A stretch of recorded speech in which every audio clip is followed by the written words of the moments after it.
We're pitching up a channel, bringing smiles to the world. We're hitting first base. Marty Lurie with friends.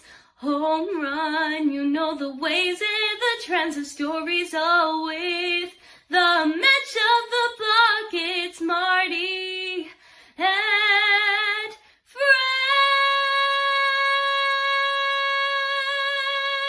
Marty and friends. All right, great to have you with us tonight, and thank you, Ruby Barmay, for that beautiful introduction. As we get ready to talk a little baseball, Marty Lurie and friends talking ball, and let me tell you, this has been quite a week of Giants baseball. I don't know if anyone saw it coming, but we did say we thought it'd be a good week last week when we did the show, and certainly 5-1 is pretty darn good. So with us tonight, Dan Cocamiglio, if I said it correctly, Dan, from Close enough. NorCal Sports Network. Kerry Crowley, who's going to be on KMBR later tonight, and a good baseball fan and a longtime friend, Michael Gaines, who literally saw the Giants play in the Polo Grounds. Not recently, but he certainly did as a kid growing up. But it has been a while, yes. With you, with us tonight. The first week is basically done. The first road trip, the Giants go 5-1, believe it or not. And a lot of things happened here in spring training, and they carried forward into the regular season. They didn't have a starting pitcher give up more than 3 runs. And just about every starting pitcher went into the 5th, except for Roop today, who only went 4. But he got bailed out big time by Randy Rodriguez. Let me tell you, he deserved the win today as the Giants won 6-3. So we'll start off with Kerry Crowley. Kerry, a week of Giants baseball, and, it's only a week. It's only 5 games, 6 games of 162. But a lot of things happened this week, a lot of baseball. Yeah, absolutely. And I think, Marty, one of the issues that so many fans had in 2024 was in Bob Melvin's first season, it felt like it took forever for the Giants to develop an identity, forever for you to get a semblance of what's this team really about? What are their strengths? What are their weaknesses? This year, right out of the gates in spring training, and I think we've seen this through the first 6 games of the season, you understand the identity. And it's very similar to what Buster Posey had on his teams as a player. These are teams that aren't going to be laden with superstars, but they are going to pitch well. They are going to have a tough bullpen. They are going to field the ball cleanly, and they are going to take really competitive at-bats throughout the ball game. And I think we saw that throughout the course of the week. I have no idea if the Cincinnati Reds will be any good. I don't know if the Houston Astros will be any good. It's too early to say if the Giants will be any good. But what we do know is that they take their competition extremely seriously. They take their preparation seriously, and it's reflected in the level of care and attention that they pay to detail on the field. So that's what was most impressive to me, is it feels like some of this is replicable over the course of the entire season. Well, let me straighten one thing out with you first tonight. The Reds. You can have Friedel. You can have the whole group of them, all the ones you like. You can keep them because they just don't score runs, except for 2 guys, for McClain and for Ellie Dela Cruz when he can hit one. And eventually Encarnacion Strand, who will swing at things that the popcorn man throws, as I said on Sunday. But if you throw one over the plate, he can hurt you. They beat a Reds team that is challenged, and they beat a Houston team that I will go on record right now. That team will not be a playoff team this year. There is no way in the world the Houston Astros would do that. But you got to beat good teams, and you have to beat bad teams. And the Giants took care of 2 teams that are mediocre. And I'm very happy to say, Kerry, you were all over it last week. You were. A very rare piece of credit for Marty Lurie. Put this one in the YouTube Hall of Fame. Very rarely. All right, Danny, what did you see this week? What do you want to point out?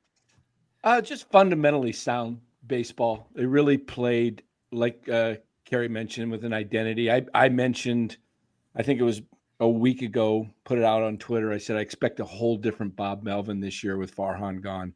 Just allowed to manage. The guy's probably going to be, potentially Hall of Fame manager. He's got over 1,600 wins or something like that. He's a really good manager, and he's actually able to manage the club. You see he has control of the team. He's making the moves. I noticed the lineups getting put out 3 to 4 hours before instead of an hour to 2 hours before the game. It's like probably knows what he wants the night before. I like the way the club is how he's getting guys like even Koss into a game in the first 6 games. Casey Schmidt finding a way to utilize these guys so that if they're needed and called upon, they're ready to go. They're not going to be just sitting there all year long. And I love the fact that he's not platooning really, except for maybe right field a little bit in first base. That's it. Everybody else is staying in the games. We're not seeing moves, guys coming out in the 4th inning, pinch hitting. It's just playing baseball. And I love just to watch him play baseball. Yeah, they're doing it. One thing I will say, he's probably 3 World Series titles away from the Hall of Fame. I don't want to. Yeah, I mean, he's not, like I said, borderline. He's borderline. I mean, he's a good manager, though. He's on the borderline of the equator. The Hall of Fame is in Cooperstown. So, yeah, no, not yet. But certainly he's got him playing good baseball, and that's the key to what's going on. Michael, what do you see? Well, I kind of, you can be dismissive of it, but I think what Dan had to say is absolutely on the money. It's why we like this game. And it's a lot of what we missed from this game from last year. Last year was like very difficult. And and spring training, whatever you say about it, and whenever scribes talk about it, they say, of course, wins don't mean anything, but there was something very special about how this team sort of hit the ramp and have continued to play baseball. And that just doesn't happen by accident. The fact that they won all those games, there was a pattern there. It's circumstantial evidence that something good is happening and perhaps will continue to happen. Having a week like this is incredible to me. And being on the road and, losing one game and sweeping the Astros, a team that they've always had difficulty with over the years. They haven't swept them since 2012. You heard that today. Against a dominant pitcher. And they took care of business. And they did it with aplomb. And they did it in a way that I think baseball fans can really appreciate. Can appreciate going out to the ballpark and have some confidence about who you're going to see in the lineup. And the idea that there may be some platooning around first base or right field, that's okay. It was certainly nice to see our first baseman come in and jack one today. And that ball got out in a hurry. And that was terrific. It's a good sign. So all in all, it's sort of like it was like a holiday this first week. And that's all I can say. I'm a Giant fan all my life. That's the only team I've ever rooted for. And so I may take this to heart a little bit, but it was a great week. Terrific. Do not get teary-eyed, though, please. Hey, how's this, Marty? They have the 3rd best record in all of baseball, and they're in 3rd place. Yeah, I know. 3rd place with the 3rd best record. Seriously, let's take a look at them this week because they are 5-1. And there are a couple of reasons why. One, and Kerry, you can start. I'll give you one. Wilmer Flores. He's got the bat going. You try to sneak a fastball inside. He turns on it. He line drives those balls into the Crawford boxes. They're close enough for him. Wilmer Flores, for me, has been the first week. Yeah, absolutely. And I think what's special about Wilmer Flores is you saw in the second half of the 23 season that when he's hot, he's actually good enough to carry a team for a 5, 6, 7 game stretch. We saw this with Brandon Belt throughout his career. Giants fans were, north and south and east and west on Brandon Belt. They could never make up their mind. But when he was at his best, there were week-long stretches where he could absolutely carry a lineup. And Wilmer Flores has done that for this team. It was the Flores and Ramos week for this ball club, which is good for the Giants because not every week is going to be Flores and Ramos. Some weeks it's going to be Adames. Some weeks it's going to be Chapman. But the key part is there are 5, 6, 7 different players who I think are emerging as players that you might be able to count on to lead you for a week at a time. And Flores was not on the board at the beginning of the season. I don't think anyone expected headed into spring training that you'd be able to expect Wilmer Flores to give you this type of a week. And he's already done it in the first week of the season. And so more than the Giants ever could have anticipated out of him. And if they get a tremendous first month or a tremendous 2 months, it buys them the time that they need, because there's no depth in the farm system right now at first base. So if either Flores or Wade goes down with an injury, I mean, you can't promote Bryce Eldridge. So they're in a really tough spot at first base. This is a team that lacks depth, and that could be exposed really quickly. Yeah, Flores' home runs have all been big home runs too. I mean, a game winner on opening day, today, first inning, 2-run shot. Earlier in the week, early shot to put the Giants ahead. It's when he's hitting them is the big deal for me, and he looks solid at the plate. So good week for Flores. He is the DH. I think Schmidt, what we saw today, Schmidt at first base to spell Wade. I think they're going to want to do some more of that and just keep Flores in the DH spot and not move him out of that because he's doing so well there. Schmidt had trouble at first base today. And look, Schmidt is a third baseman. And there was a ball, it was a rocket hit at him, and it went right through him, and it cost the Giants a couple of runs and started to get a little dicey at that point. But I think the first base situation with Wade and Schmidt is not quite as strong as I like to see it. And that's my thought on that. And I'll throw it to you guys.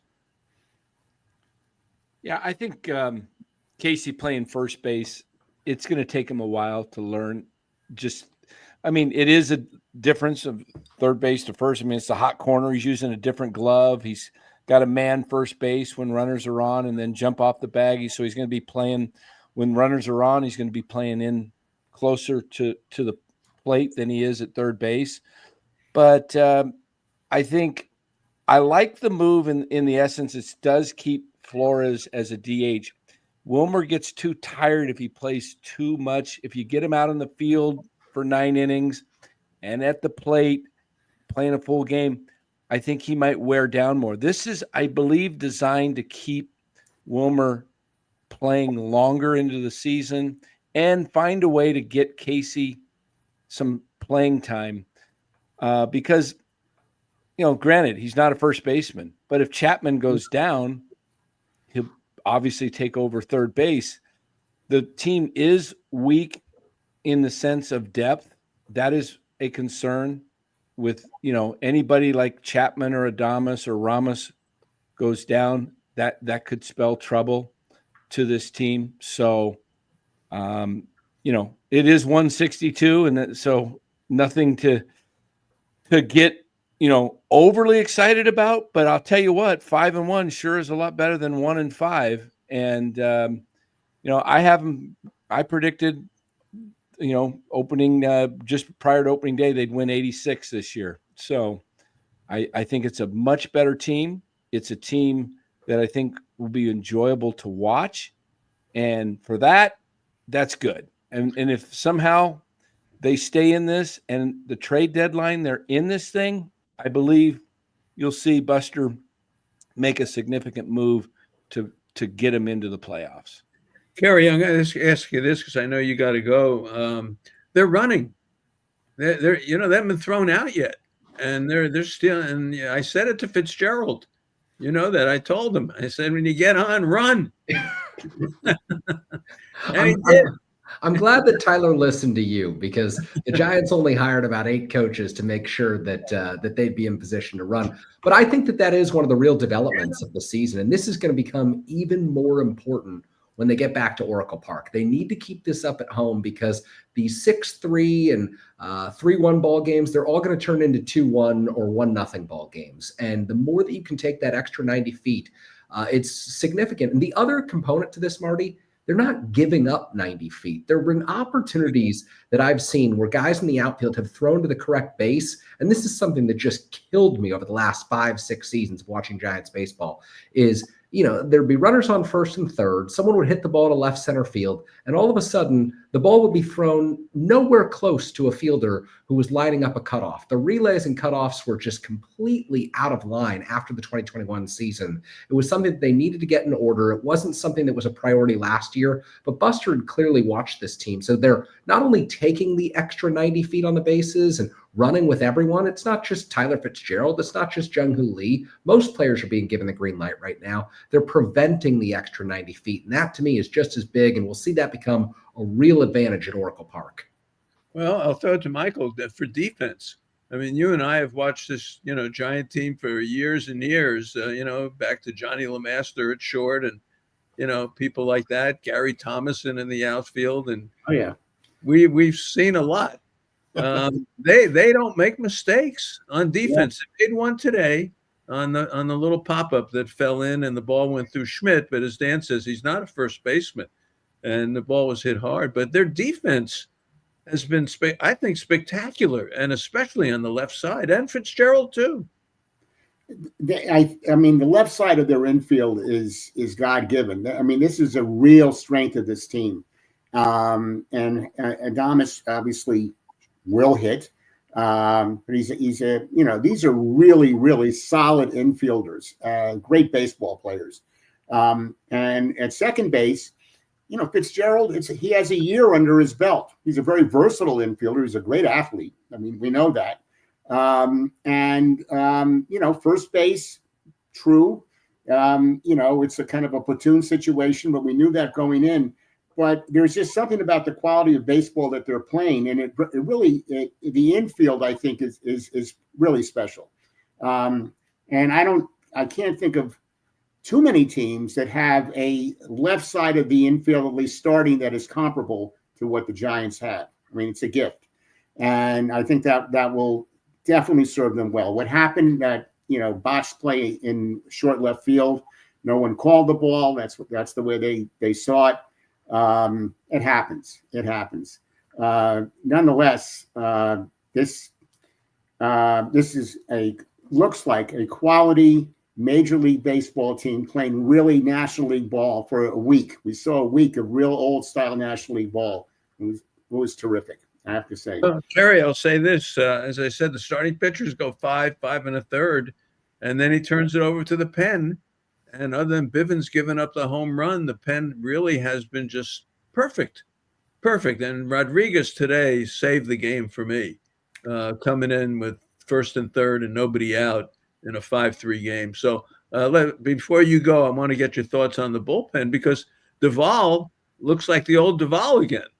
Yeah, he does. It's tremendous to see Camilo in that form, because it gives the Giants a second closer. And you saw it on Sunday in Cincinnati against the Reds, what it does when Ryan Walker isn't available on a particular day. And there are going to be days where Walker's gone back-to-back, or he's gone 3 out of 4, and you need Camilo to shut the door. There are also going to be days where Randy Rodriguez isn't coming in the 5th. He's coming in the 8th. He's proved that he deserves that type of an opportunity. And so when you keep winning and you win close ball games, you need more than just 2 or 3 relievers at the back end of the bullpen. Look, Tyler Rogers is going to get his 80 appearances. Eric Miller is going to get his 80 appearances. It's who else can you trust in those situations? And I think that you said it very well. Randy Rodriguez, in kind of the fireman mode today, he proved what he could be at the big league level. And I think that he's poised to take that step forward from last year to this year. Remember 2021 in May when Camilo came up, and we could all see that he had great stuff, but he wasn't going to put it together quite right. And so he goes back down to Sacramento, and he comes up, I think it was like September 8th of 2021. He's facing the Dodgers at Oracle Park. He comes in that fireman situation. He's lights out on Sunday Night Baseball against the Dodgers. And from that point forward, he was a different pitcher over really the next 2-3 years. I think the early weeks of this season could be a launching pad for Randy Rodriguez in similar fashion. So as I sign off, that's my thought. And Marty, Blake Snell gave up 5 in 2 innings against the Braves. See you guys. All right. I'll see you next week. All right, Kerry, have a good show tonight. All right. That's Kerry Crowley. Always a pleasure to have Kerry on.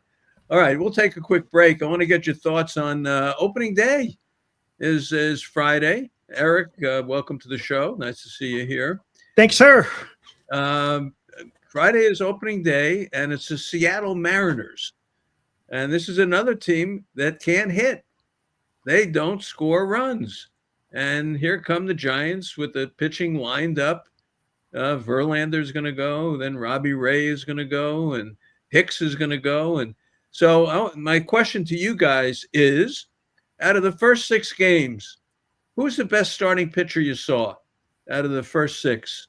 Who would you take if you're the Giants and you got to win a game out of that first 6? Who do you like as your starter? So we'll take a break, come back, and throw that around for a minute. Gene Bagato checked in from the Tides up in Bodega Bay, and he said while the crab season hasn't produced great quantities, the crabs that have been delivered have been excellent. Down at the wharf, fresh crab is readily available for guests to enjoy, either in the restaurant or in the fish market to take home, along with all of the other varieties of seafood delicacies. And across the highway up at the inn, large, comfortable rooms are readily available at winter rates for those who want to get away but don't want to deal with 8 hours driving up to Tahoe. So if you're looking to get away for the day or a weekend, remember the Tides Wharf and the Inn at the Tides in beautiful Bodega Bay. Hello again, Marty Lurie here to talk to you about my good friends at Georgie Brothers, the largest family-owned furniture store in the entire Bay Area. Right now, and good through April the 7th, you can save $500. That's $500 on every wing-style chair and ottoman. I own Stressless Furniture. I love it. I'm telling you, it's the best. I can tell you it's the most comfortable place to sit in my home. So visit them at GeorgieBrothers.com. That's GIORGIBROS.com. Remember, tell them that Marty sent you. All right. All right. Very good. Glad to have everybody back. It is Easter weekend's coming up, too, for up at the Tides Wharf up there. They've got some special stuff going on. Gene told me about that. So if you're going up to Bodega Bay, you're going to have a lot of fun. All right. Mariners are coming in. We got Verlander on the hill. We got to see Verlander pitch. By the way, we're going to see Hunter Green on Monday when the Reds come in. So get ready for that. Giants struck out 16 times today and 17 times in the game with Hunter Green. So we're going to see that on Monday. And I imagine, I guess maybe Roop's turn would come up, perhaps. I'm not sure what the rotation is now that they put Webb in the middle of it. But, all right, you got to win a game. Who's your guy for the first week? Michael, you can start it off. I would say Logan Webb. I think he's earned it. They say, well, he's not really an ace. He's going to be 1 year better now. He's strong. His second start was terrific. He was great. He was dominant. First start, I struck out 2, then walked 2, was shaky. I think he's a pitcher that's actually ascending, getting better. Becoming more of an ace, more difficult stuff, not just pitching to contact. So I would say Webb. Okay. All right. He had a good game yesterday, I'll tell you that. 7 innings for him yesterday. He was solid. Dan, where do you go with it? Well, I really like Webb as well, but I would say, after the start Jordan Hicks had, how do you – and look at Robbie Ray. He was perfect through 5. Yeah. It's crazy. Their staff's good. I said Robbie Ray's the X factor this year. If Robbie Ray pitches to his capabilities prior to his Tommy John when he was with Toronto, he is a guy that I said that I think he'll finish in the top 10 as a bold pick as a top 10 Cy Young in the National League. He has that kind of stuff. It's just, does it last all year? So I'll take Webb, and then, a 1A, Hicks and Ray. They're both, all three are, I feel very comfortable with. All right. Eric, let me start with you on Verlander. No one's mentioned him. What do you think of his start? Yeah, his start was pretty good, right? He came right out. He did what he wanted to do. And and Cincinnati's not an easy place to pitch. And even though it was March and they had the benefit of the wind, it wasn't hot, so the ball wasn't traveling as far. But I thought he did well. He went out there, he took care of business. He every time he takes the mound, he commands the mound. I like what he was doing at his secondary pitches, and he was locating with his fastball. So yeah, I was happy the way Verlander pitched. But man, Dan talks about it. Michael talks about it. I mean, goodness, all the guys who went out there are just taking care of business, whether it's Webb or Hicks or Ray. I mean, my goodness, the pitching is looking really good right now. Now, let's talk in August. We'll see where it's going. I'm putting the cart ahead of the horse a little bit, but yeah, I mean, goodness, I'm absolutely loving what we're seeing. And even Roop today, considering, he only went 4 innings, he walked 4, but he struck out 8. So the future currently right now is looking great for the starting pitching for the San Francisco Giants. And yeah, there's really not a weak link at this particular time.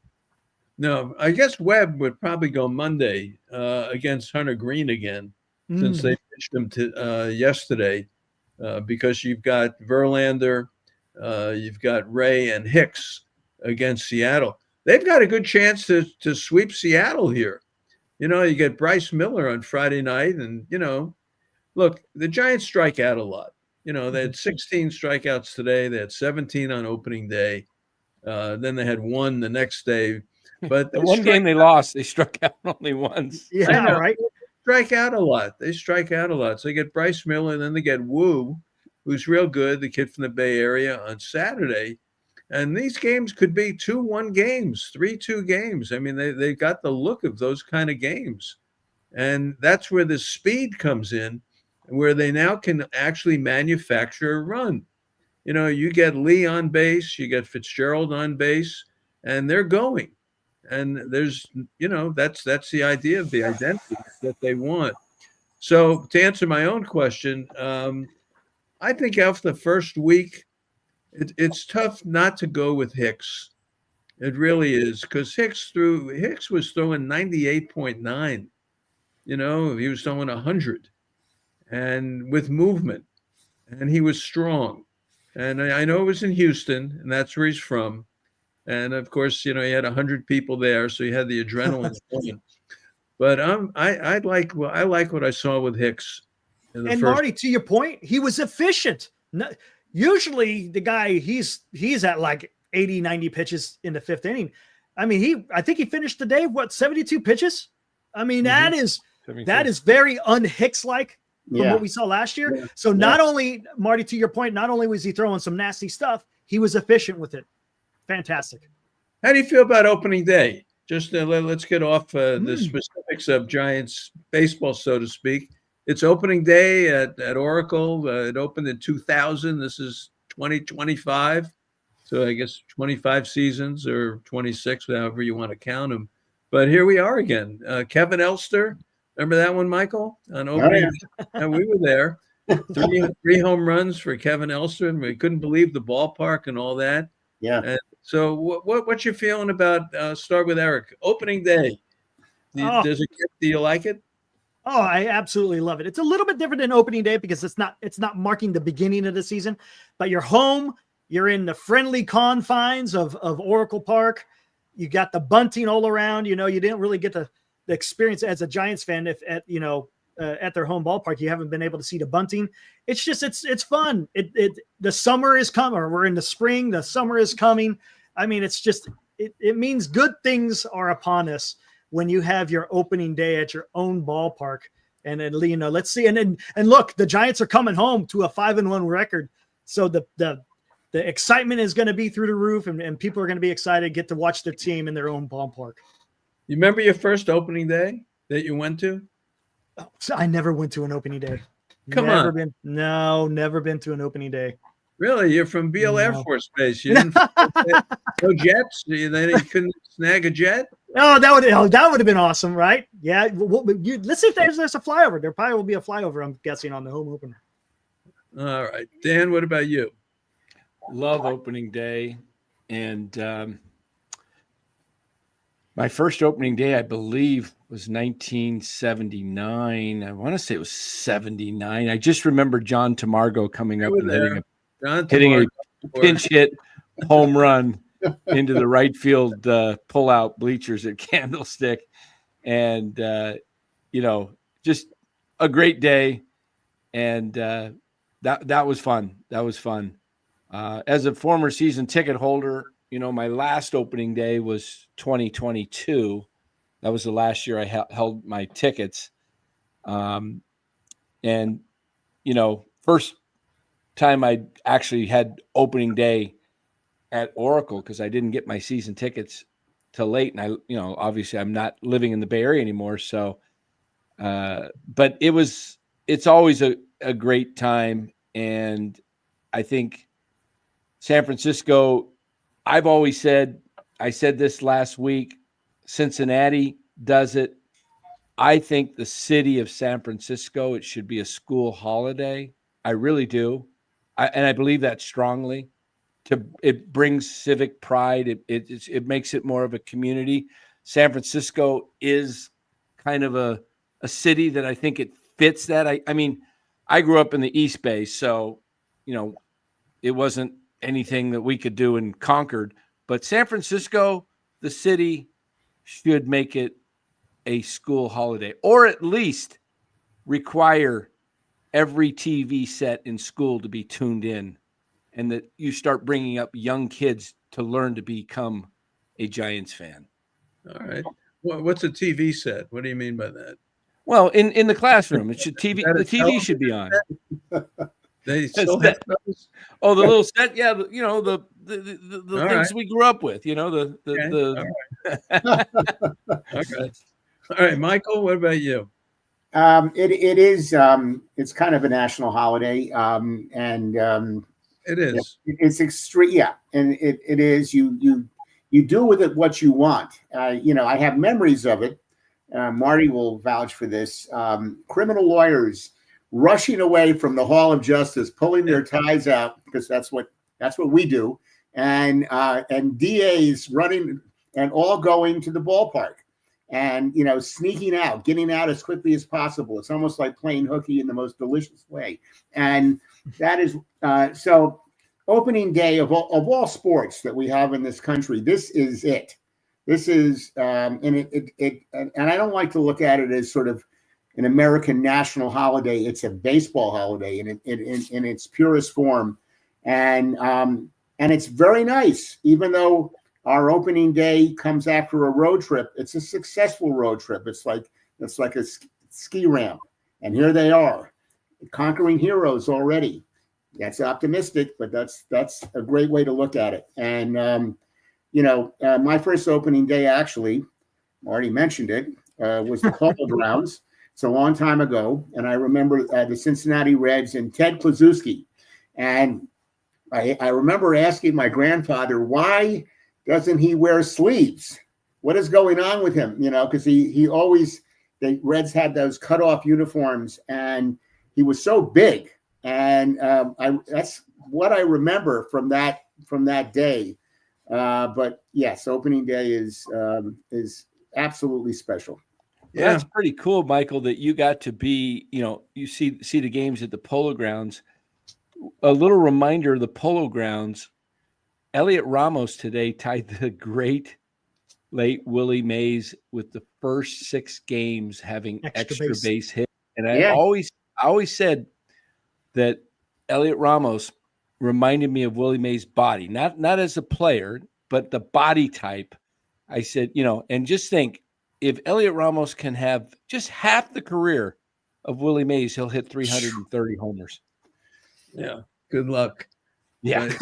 Hey, Marty, Dan, I think I'm with you. I think they have a special player here, and he was on the ascendancy last year, and he was an all-star, and he's only going to be better. There's nothing to suggest otherwise.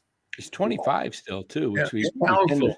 And look, he can steal a base. He's powerful. He's playing a nice left field. Houston was a good spot for him because left field is about 302 feet away, so he didn't have to cover a lot of ground. I think Ramos has had a great week, and I've always liked him. I like the bat. I like Luciano's bat the same way. There's just something about the bat that I always liked about Ramos. And he's a good kid, and he plays hard, and I like him in the leadoff spot against lefties too. But very quickly, my first opening day, I'm in Brooklyn, like Michael was in New York and he was a Giant fan at the Polo Grounds. I was at Ebbets Field, and it was 1956, and the Brooklyn Dodgers, had won the World Series in 1955, the first time ever that they had won the World Series. It was a big deal, and I wanted to go to opening day of 1956. So to get, in those days, how do you get tickets? There was no ticket office or something like that. So they had a promotion that if you opened up a savings account at the Lincoln Savings Bank on Flatbush Avenue for $2 or $5, probably $2, they gave you 2 tickets in the deepest part of the center field bleachers at Ebbets Field to go on opening day. So I said to my mother, I want to go. And we opened up an account at the Lincoln Savings Bank for $2, and I got 2 tickets. I think I went with my friend Ira Stolzenberg or somebody. And we sat in the deepest part of center field. And it was opening day against the Phillies. And they brought out the flag that they had won the World Series. I saw this. Wow. The first time they ever won the World Series. And they paraded out in center field. And I've seen pictures of it, of them coming through the gate in center field.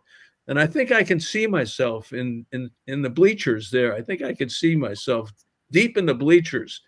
So I go to the game, and Don Newcomb pitches against Robin Roberts, and Newcomb gets bombed. He got bombed. he got bombed. They just tattooed him, and the Phillies won it, and that was that. So you fast forward 35 years, I forgot about the savings account at the Lincoln Savings Bank. Went and got it, and it had $275,000 in it. And of course, that's my April Fool's joke for today. But I did get tickets that way. And wow, the interest rates were pretty good. that was my first opening day, and I'll never forget it. And there's just something about them standing on the sidelines with the names and that feeling of, here we go. We've got 6 months of baseball. I love it. Every day we're going to have another story. Yeah. That's You brought a name up that you'll know this as a historian. Didn't Willie McCovey get his first hits off Robin Roberts? 4 for 4? I'll let Michael answer that. That is correct. Okay. Yes. We just reviewed a book. Who was the author of the book, Marty? Chris Half. Yeah, Chris Half. That was my first Marty Lurie YouTube experience. And I was visiting Marty in Mesa, and he said, I want you to go on YouTube tonight. I said, why? He said, and Bruce Jenkins is going to be on. I got very nervous. And he said, all you have to do is talk about the book. Here, read it. You got, So I making notes, and apparently no one had written a biography of Willie McCovey. And the treatise of the book is, this really was the most beloved Giant of all time. My favorite player growing up. Absolutely. Yeah. Yeah. Natives, Willie Mays, kind of the outsider coming in, tells a lot about what Willie went through and his story. And it was a terrific book. I actually, I can bring it out and show it to you in a minute. Nonetheless, it was I loved doing it. It was terrific. But that was really. Speaking of books, I did. I like to do these book reviews, which we'll do some on our show as the season goes on. Dennis Snelling is a wonderful author and wrote this book on Lefty O'Doul.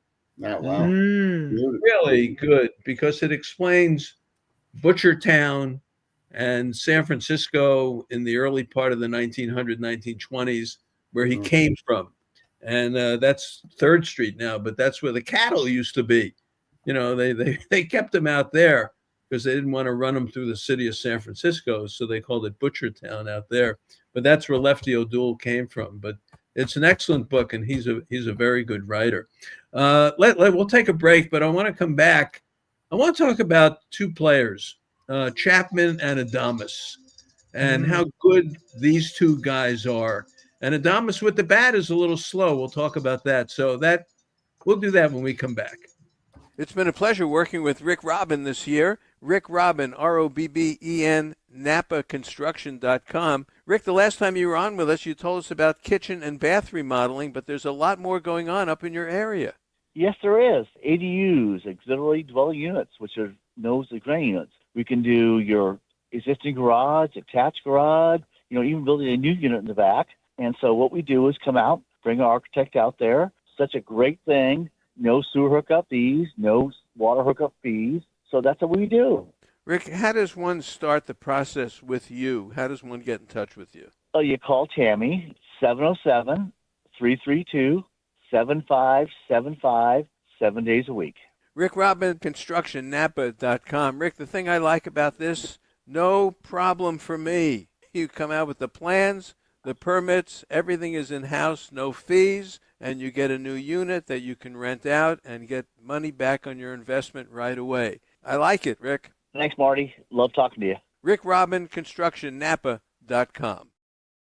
Hey, it's Marty, and I'm here to tell you that it's time to discover the islands, and of course that means River Islands. They're celebrating 10 years of bringing the good life to Bay Area homebuyers. What's more, Del Webb, one of America's best-known builders for active adults in the 55 and over crowd, has just opened 3 neighborhoods at River Islands. They're building a huge community center on its own lake, all for buyers looking for a great lifestyle and a little less maintenance. I like that. Homes are priced from the 600,000s. Start your tour online at riverislands.com. Isn't it time for you to discover the islands? It sure is for me. All right, glad to have you back. On a couple of nice phone calls. One, my son Aaron called and said he loves the show and he's going to be watching it. And Michael and my good friend Maxine Chesney, who's a federal judge, and hopefully she'll come to Mardi Gras. And I told her to tune into the show tonight, and she'll get a big surprise if she does to see us on the air. So that's a good one. All right, Chapman. Let's talk Chapman just a little bit, man. I'll tell you, the ball's hit to third, and you can put it in the book, as the Hawk says. I'm telling you, this guy is something else. He is really something else, and he's getting better. Getting better. Yeah, the guy has absolutely been playing amazing at third base. It's just, you watch this, is like how, and the accuracy of the arm, not only when his ability to get to the ball and field it, but to be able to get rid of it and make it on a dime. Oh, unbelievable, man. Yeah. Go ahead. I think when you look at him defensively, as Kruk and Kipe say, you got to see him play every day to appreciate him. And I think that holds true because, prior to them signing him last year, I didn't get a chance to see him every day. And I was like, wasn't crazy about the signing. But as I've watched him play the last year and, spring training this year and now you just go, wow, this is a top 10 all-time defensive third baseman in the game. Literally a top 10. Offensively, he's got to work on some things, especially with runners in scoring position. He's not, that's an area of his game I want to see him improve. But defensively, there's nothing negative to say. It's just all accolades. Yeah. We've seen some good third basemen in our time, Michael. This guy is right. He's like Craig Nettles making that play across the bag. What he does have is an incredible arm, amazing. That I think he's probably the best in baseball right now, defensively. Absolutely, and you say it. You can put it away. He's solid, but he also makes this spectacular play. And he's starting to double plays. That's the other thing. It's not that they haven't made any errors. They're turning two when they need to turn two. It's all the elements of a winning team. And as I always say, if you watch the games carefully enough, the other team will give you the game. Whoever's going to lose the game will give you the game. And part of giving the game away is not turning double plays. And, all of a sudden the pitcher's got to throw another inning and he's got to throw more pitches and he gives up a triple and things happen. But this guy turns a double play and the throw to second He had one throw that was in the dirt that cost, I think, dug out. Someone dug it out, made a nice play on it. But basically, the ball's hit to him. They turn double plays. Adames is turning double plays. And that's part of this 5-1 thing, because they have put some people on base. You know, their walk to ratio, strikeout ratio is excellent. But there have been some people on base, but they got the double play. Look at Webb, how many double plays he got to get out of trouble. Yesterday. Mhm. 3. And opening day, too, he got out of trouble. So the defense for me is better than I thought, because the second baseman is doing an excellent job at second. Mhm. Wade is doing a decent job at first. You know, he hasn't done anything that I would say he's not a good first baseman. Scooping balls out of the dirt a few times. Wade. Yeah. Yep. And the outfield defense, and I want to talk about Adames first of all. You know, and I have my book here, and Michael knows we have the Book of Life that we keep. I've been keeping this book since 1978, and Michael kept it for many years too. And I keep the Giants. You can see it. Yeah, look at that. You know, day by day. And Adames is 3 for 23. And I will say this: it's a real 3 for 23. It's not like he's getting robbed. But he hooked a double, and he got a nice double. Drove in a couple of runs that were big runs in the second game. But I'm a little disappointed with the bat with Adames. Not in the field. He's done everything that he should. But I'm a little disappointed with the bat a little bit. You guys agree or disagree? Agree. Yeah, I agree. I personally think, and I've looked at the statistics of them, Willie Adames had a huge year last year, but he was batting 5th. Mhm. He seems to thrive with runners in scoring position. Matt Chapman has had a struggle hitting with runners in scoring position his whole career. He's only had one season, and Chapman's batted, anywhere from 4 to 6 most of his career. He's only had 80 RBIs once in 8 full seasons. Adames has had over 90, and then last year 112. I would flip-flop the two in the order. Chapman has a higher batting average, batting second than any other position except 7th in the order. You're not going to bat him that low with the Giants, but try flipping them and see if Adames gets on track and starts knocking the ball around when he sees runners in scoring position, because that's what he is. He's an RBI producer. Yeah, it's probably a little pressure, Michael, on him a little bit. Yeah, it's got to be right. Yeah. Get it going. Yeah, I mean, I think that I don't think they want to mess with this right now. I think that they trust him. He's a proven commodity, and he'll work through it. Maybe he'll work through it at home. But you're right. I didn't realize it was 3 for 23. Is that what you said? 3 for 25. And he's got a bunch of strikeouts in there. He struck out a lot. That's a little harsh. That is. Hasn't hurt him though. No, he got the big double. He hooked that double. Yeah. When I forget who it was, Wisniewski or something. Wisniewski, yeah, he hooked it. The sweeper didn't sweep, and he just hooked it down the left field line. A question about that, Marty. How many of those in that 3 for 23? How many were strikeouts? Yeah, I don't keep strikeouts, Okay, but that's I fine. venture to say, I bet he struck out 10 times. I Yeah, think he so. struck out. He's got issues with the I mean, it's strikeout. early, Yeah, it is. It it's is. 6 games, but the defense solid. Yes. He looks like he can play. What do you think about Lee? Because Lee is still under that microscope. I said last week I'd like to see him go the other way a little more often, so he's not playing pepper with the second baseman all the time, which you can count on a couple of 4-3s in every game. But he did go the other way and hit one down the left field line and drove in a big run the other day. How do you feel about Lee in center? Tell you what, with Lee, up to yesterday's game, every time he got on base, whether it's a walk or a hit, he scored. Yeah, he did. He's scoring. He's always scoring runs. When he gets on base, he's coming across home plate. He So scored that- 6 runs already. Yeah. See, In I mean, that is 18 official at bats. That's not counting walks. So right. that's pretty good. That's pretty good. So he's getting the And he job can done steal on a the base bag. pad. He can steal Right. a bat. also.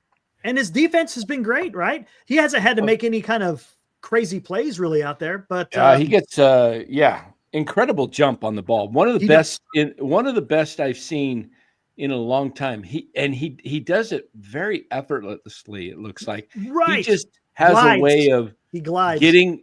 I mean, that's such an important the first step, and whether the ball's going over your head or in front of you. A lot of guys freeze on the right away. They freeze. He seems to have a knack for just going right. He knows where the ball's going. And that's a sign of a guy that has very good coordination, eye just to judge where that ball's going. So I really love him out in center field. I think he's, one of the best defensive center fielders probably in the National League. So I think that's great for the Giants. By the way, Adames, 9 Ks after today. He had 2 today, and it's 9. Yeah. Yeah, they gave Lee a day off today. He had the back issue, so I'm glad they gave him a full day off. Yeah. And looks to fly home. He's got a day off tomorrow. What do you think about the new turbo bats? How about that? Oh, no. I watched the game tonight, and it was Ketel Marte hit a ball back at Rodon at 115 miles an hour. It hit Rodon right in the crook of the arm where his glove was, and you could hear it. There's some fear that they're going to start hitting the ball 120 miles an hour at the pitcher. But what do you think of the turbo bats, Michael? What do I know about turbo bats? I mean, the whole thing. This came upon us very suddenly. I thought, just the look of them. Is it something that can be legislated? Can they just, baseball can say anything if they want. It's illegal. They can do that. I don't know. I don't really have an opinion on it, but anything like that, I think, concerns me. I don't like hearing I don't want to hear about turbo bats. Well, they're called torpedo bats. Torpedo bats, yeah. Torpedo bats. Torpedo bats. They look sort of like a torpedo. I understand. Okay, well, I call them turbo bats. They're a little thicker in the middle. Yes, I understand the concept. Well, baseball loves offense, though. I mean, Rob Manfred, what is he going to say? I'm sorry. You cannot use this. I mean, they're dying for home runs and for, they're trying to change the rules. So the ghost runner and, all this stuff. So you score runs. I think baseball probably loves it. Is it too late? Dan, you go. I'm on. I was just going to say 2019 was the juice ball year. And it's been, proven. Do you think the ball might be juiced again this year? It's too early to tell. Really, it is. It's too early. I mean, the Yankees went crazy, and part of it was the Brewer pitching staff too. They gave up 36 runs in 3 games and 47 in 4 games. But remember the maple bat when that happened? Yeah, the maple. Yeah. All of a sudden and then it started breaking. Yeah. There are missiles going. Well, here's the way I was looking. Because of the maple bats. What I was thinking about these torpedo bats, why not do a comparison? Do a hitting demonstration with a regular bat, hit it on the sweet spot, do the exit velocity, how far it goes, and then do a torpedo bat. If it shows that there's a difference, well, is that a problem? Is there a difference because of the bat? Then then why not still have PEDs? Why not use a metal bat? If it's improving the ability of the player because of the design of the bat, I mean, that's taken a bit far, but it just makes me wonder if you're getting an advantage because of the type of bat, then you're kind of losing something a little bit there, aren't you? As long as it's a wooden bat, you're okay, right? Yeah, right. We're talking about just get a regular wooden bat, get a torpedo bat, compare them. If the exit velocities and the distance are different, well, then is that performance enhancing, so to speak, with the bat? I don't know. Is it a cork bat? No. It's weird how to look at this. Because if it's going to improve the ability because you could barrel the ball and it's going to have a significant effect on the travel of the ball, Well, let's look at it this way. I don't know. What do you think? The rule book says that it can't be longer than 42 inches. It can be only 2.6 in diameter. And all it is wood. Just put in more wood to bring it up to that 2.6 in the sweet spot where players, make more contact. And it's actually designed a little differently for each player based on where their sweet spot is, right? Where their sweet spot is. So it's just more wood, but it's based in the rule book. So I don't see a problem with it because it's not like, you're putting aluminum in there or cork, or it's just more wood, and they moved the label down a little bit. Right. Let's I go. don't know, man. That's yeah. Let's go to the conservative part of the Wisconsin Supreme Court here. That's you. What do you got to say? You talking to me?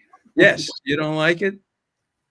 Well, what what I understand is that some players were hitting the ball on not in the normal sweet spot, but towards them.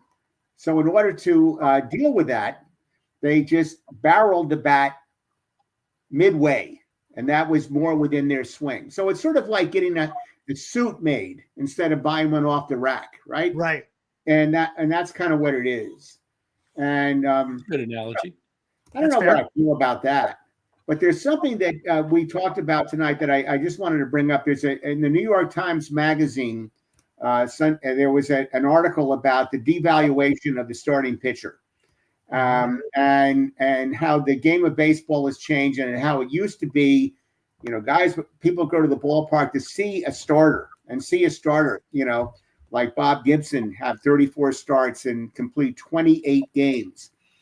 And the most strident objector of all this was Max Scherzer, who was just livid about it, and it's a very good article to read in the Sunday Times Magazine section, this past one, about the devaluation of the starting pitcher, and that they really don't matter. And who cares about the starting pitcher? Because then in the sixth inning, someone's going to come in and throw as hard as they can throw. And the seventh inning and the eighth inning. And he said it's just completely dumbed down the game. It was really an interesting article. It's worth reading. Yep. Yeah. It's very true. That's why I like seeing Webb go 7. Yeah. That's the beauty of it. See Webb It's go really, 7. You think about it, what Michael was saying, it's why batting averages have dropped so significantly over the years, because guys are seeing different guys. Instead of facing a guy like Gibson 4 times, you're seeing the starting pitcher twice, and then your next 2 at-bats are against 2 different players, and they're throwing bullets or BBs. It's like, it's crazy, because the batting average now is, the average batting average is like 248, 249 last. And you used to get the hook when I was growing up, and he's a 240 hitter. Let's get this guy out of here. Right. Yeah. Well, look at Tyler Rogers. The guy throws 82 miles an hour, and he's very effective. And it's just it's interesting to watch him get outs. I always think he's going to get lit up, and then 2 ground balls to second, and basically he's out of the inning. So the Giants have that way of doing it. They bring in the guy throwing 98, 99, and then you bring Rogers in, and they're getting away with Miller as the one lefty. Yordan is like 1 for 22. He didn't hurt him at all in this series, so they needed Miller once to get him, and that was it. So they got away with it in this series. So all right, we'll take a break. We got 6 games coming up, 3 with the Reds and 3 with Seattle. And we'll get your predictions on what this next week is going to look like for Giants baseball right after this. Fans, joining us is Grant Power, President and CEO of Nations. Grant, last year we talked about the amazing breakfast at Nations. I'm going to ask you this. What's your favorite lunch? I'm pretty split. I guess I'm kind of like a pitcher who has two favorite pitches they like leaning on. I'd say half the time I do the hamburger and half the time I do the wild salmon burger. It really depends on which protein you want. We love our beef supplier in Northern California. We've been with them for decades. We test our beef all the time. We sell ocean caught wild salmon. Friends don't let friends eat farm salmon. It's absolutely delicious. To mix it up, I guess it's like a pitcher who has a two-seamer and a four-seamer, or maybe a four-seamer and a cutter. I actually go grilled onions on my hamburger half the time and raw onions the other half. Today at lunch, I got the French fries, but half the time I get the onion rings, and I had a wonderful slice of pecan pie. There's something for everybody, whether you like hot dogs or grilled cheese. It's really up to the individual what mood they're in, but my go-to is either the beef with the hamburger or the wild salmon, which is absolutely delicious. Wow. I love it. Grant Power, President, CEO of Nations. Grant, thanks so much. Pleasure being on. All right, that is Grant Power. Now, don't forget, for people who are coming to Mardi Gras, it is Thursday night at Original Joe's. It's completely sold out. It's going to be a big deal. So that is Thursday night, 6 o'clock at Original Joe's. And then Sunday, when I'm on the air, it'll be 9 o'clock. We're going to do it live from the bunker this week. We're doing our Original Joe's Guess the Score of the Game contest on Sunday. So, God, we had about 130 people guess the score on Sunday, and Raf picks out the winner. And then we have a second winner gets dinner at Soto Mare, which is the best cioppino, if you like that, in North Beach. And so that's just a random person who plays the game. You don't have to guess the score. As long as you enter, Raf picks one out as well. So we got a lot of that coming up. All right, but 6 games coming up. We've got a beautiful day, Friday, an opening day. Here we are again. It's John Tamargo. It's the Count. It's the whole Tom Bradley. It's the Padres. It's everything we've seen for so many years. And what do you think is going to happen this week, Danny? 6 games. 6 games. Well, I was off on this road trip. I predicted 3-3. I'll take 4-2. I think they win both series 2-1. Okay. Each series. Eric? Yeah, I think I'm gonna go the same. Dan, I went 3-3 as well. I'm gonna go 4-2 on this road trip. Right? They haven't shown. They haven't shown, or I should say, this home game or homestand. I don't see any weaknesses right now, other than striking out a lot. But they seem to be been able to make up with that. Yeah, 4-2. Mr. Moretti? You know something? I can't quibble with 4-2. But I'd like to see 5-1. Ooh. I would like to see that. I certainly wouldn't say 3-3. So I think you guys are right in the wheelhouse. I think they're just going to keep winning series. Yep. Yeah. I think that, and they're going on the road. It's going to be, that's going to be a good test on the road. These are teams, the Phillies. You're going to have to play against teams that can hit a little bit. They can score some runs. But for these guys, these 6, because we get the Reds again, get that whole crowd again, and you get Seattle, they really have trouble scoring runs. I think they're going to go 6-0. Ho! 6-0. Are you out of your mind? Wow. I think they're going to win them all. Why not? Why not? You're getting a starting pitcher every single day. They're getting a little identity, and it's the strikeouts. It's the only negative thing of the whole week. Right. Really the strikeouts, because they're getting hits with runners in scoring position. They're getting hits when they should. They're making all the plays defensively. The bullpen has been good, and they're against 2 teams that don't score a lot. So if they have any trouble, I think it'd be with Cincinnati. But I'm saying they're going to win them all. Let's hope you get by Friday night. That's all. You want to go to bed and you're still in the hunt. If they go 6-0, they would be what? They're 5-1. So they would be 11-1. 11-1. Come on, the Dodgers and some people in the chat here are basically keeping us up to date on the Dodger game, which they're 7-0, right? The Padres are 7-0. So why not? And maybe this is one of those crazy years where you have the 3 teams in the West just start beating everybody. Can you imagine you can imagine the Giants actually winning 100 games and being the second wild card because San Diego is the first wild card. Yeah. Well, let's see where it goes. Look, it's a long season. A million things can happen. People get hurt. Yeah. Slumps happen. Yeah. You don't hit a home run. You strike out 16 times, then you don't hit a home run, and you get beat 3-2. That happens too. But I just don't see them getting walloped by these 6 games that are coming in. But, they're baseball games. As we know, anything can happen. Yeah. I think you're right earlier about the being at home. They're going to have to win a lot of close games where you don't score many runs. So I want to see more small ball, more running. You're seeing it. I love seeing Yaz run. Ramos is running. I mean, there's several guys that can steal bases on this team. Mhm. So you gotta put the ball in play. You got to put it in play. Yeah. So very, very interesting. All right. So, well, when are they going to play a divisional team? What? Not until May. I mean, goodness. I mean, they were playing the Reds and then the Rockies in there somewhere. Don't they have the Rockies at the end of May? I think. Yeah.